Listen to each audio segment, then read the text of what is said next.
Welcome back to 100 more Worthwhile DOS games, where I attempt to replace every game on the Worthwhile DOS games list with an alternative title worthy of praise.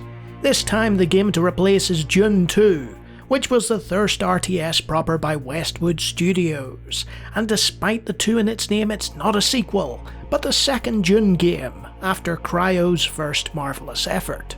Based loosely on a novel by Frank Herbert, Dune is a game that both codified and popularised huge elements of what would become the RTS genre. As a result, it's hyped to high heaven as one of the most important games of all time, and it deserves that moniker. Just don't try to go back and play it now, you're not going to have a good time. It's one of those titles that is constantly nodded back to for laying the groundwork, but these days the control scheme makes it very difficult to enjoy despite its stellar soundtrack and fabulous setting. You're far better off playing the likes of Dune 2000 these days, except that Dune 2000 isn't a DOS game, so I can't just slot it in here and call it a day. So what title from the past could possibly hope to replace one of the progenitors of the entire genre?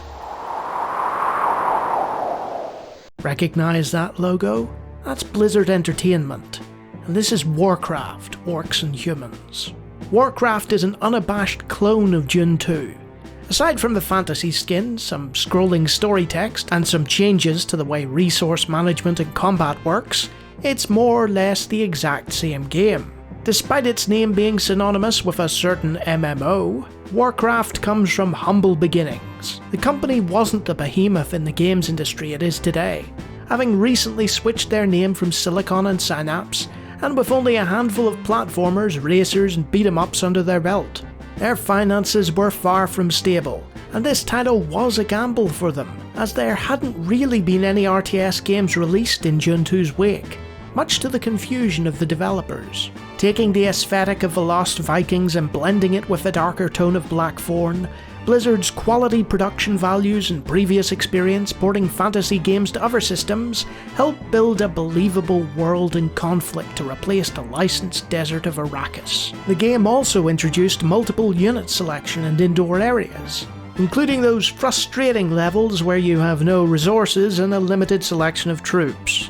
Thanks, Blizzard. Sure, the plot is thin on the ground compared to later efforts, but compared to the almost non-existent plot of Dune 2, that's not really a problem, is it? By modern standards, the control scheme of Warcraft is barely a step up from Dune 2, but with the Warcraft Mouse Helper add-on you can spare yourself some annoyance, making it just as important to play as the entry it's replacing.